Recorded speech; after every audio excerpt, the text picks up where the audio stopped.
Hi, hello and welcome to this spooky costume idea / tutorial video. I had an idea for this year's Halloween costume and I wanted to share this with you. My name is Ellen and I'm so happy that you're watching.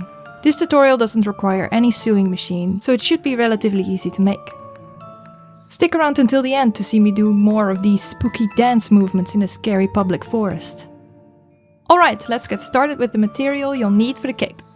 I went out thrifting for this and found this fluffy jacket which we can use as a base. Then I found these two pieces of curtain, which I will use for the wings. Then all you need is some acrylic paint, brushes and a needle and thread. First I cut off the arms of the jacket. We will use these arms later for the mask, so it's not a complete loss. Then I cut out the shape of a backside of a moth, cause they have this thick mantle at the top. Then it was time to cut the wings. I measured from my shoulder down how long I wanted the upper wings to be.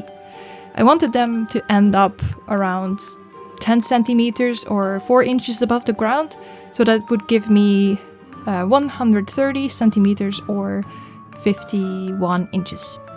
The widest part of the upper wing ended up around 70 centimeters or 27.5 inches. The lower wing ended up being 115 centimeters or 45 inches long and 79 centimeters or 31 inches wide at the widest point. This lower wing I just mainly guessed the size using the upper wing as a help, but it's completely up to you how big or small you want your wings to be, because you could be smaller or taller than me. And then I used the first wing to trace the second one. Now it's time to paint! I wish I had more footage of this because it's so fun to see the time lapse, but I'm a poo-poo head, so I don't. It will be good to use some reference pictures here, so you can just Google any type of moth wing pictures that you like and paint that pattern. I will link the reference that I used in the description below. And if you have any pets, keep a close eye on them and make sure they don't stand in the paint.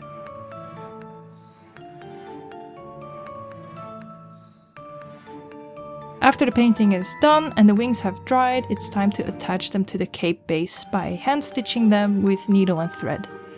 It's easier than it sounds, I promise. I sketched a white stripe right in the middle so I know where to attach the wings to. And first I attached the upper wing and then the lower, so that the lower wing falls under the upper wing. Here you can see how it ended up. I left a bit of room on the upper wing so it would fall nicer over the shoulders, and then I stitched a part of it directly to the shoulder to give the wing a better shape when it's hanging down. And here's the cape done!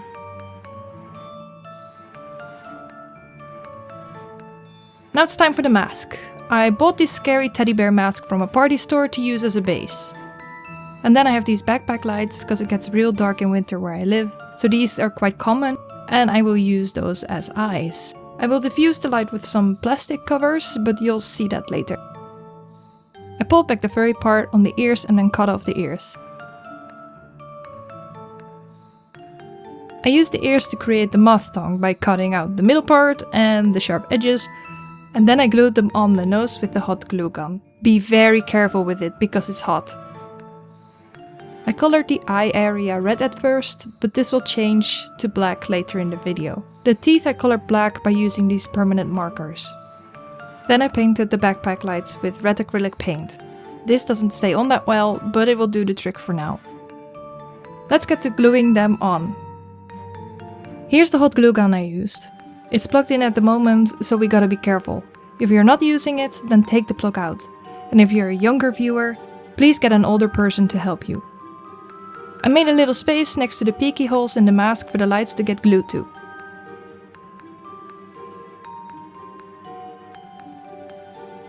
Then I used these plastic covers, which I cut from old plastic light bulbs, and glued them on the eyebrows of the mask so we can still access the lights from below. I do not recommend cutting the covers from an old light bulb, because that can be quite risky, but I was desperate as the Halloween party was getting closer and closer.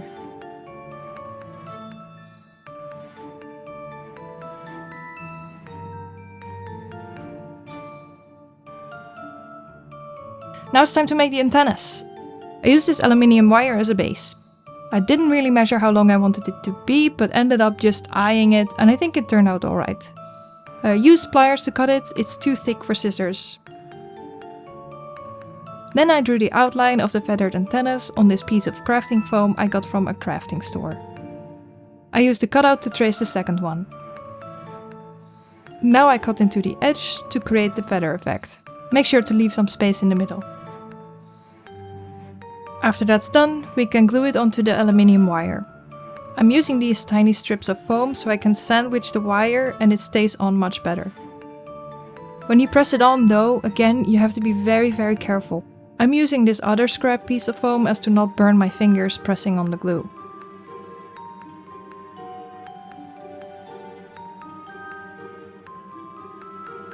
Once the feathers are on, we can glue the antenna to the mask. Same story here again, be super careful doing this. Do you see the smoke coming off of it?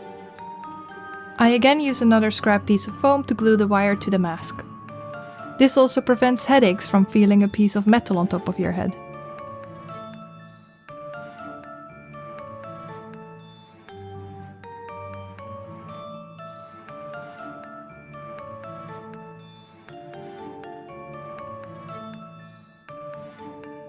It's time to attach the arms from the jacket we cut up earlier. First we cut the arms open and now we can simply glue them carefully to the fluffy ears that we had left on the mask.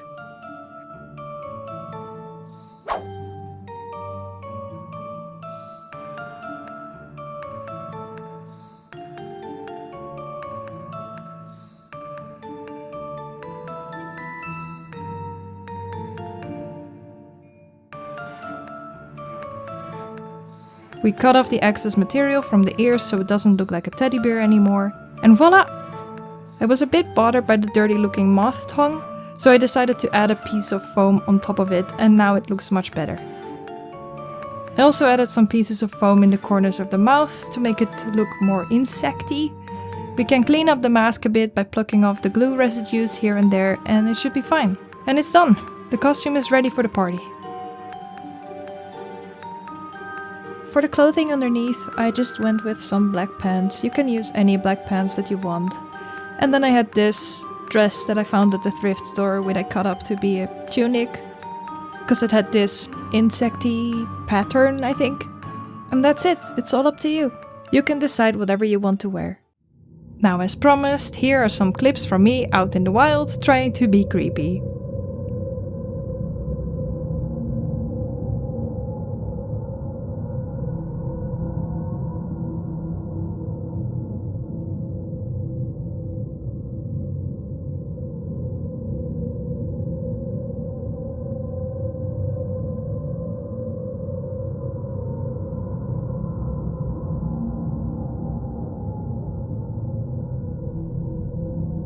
I really hope you enjoyed the video. I had a ton of fun making it and hopefully you can get some inspiration out of it.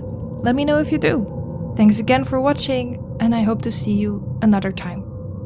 Doei doei!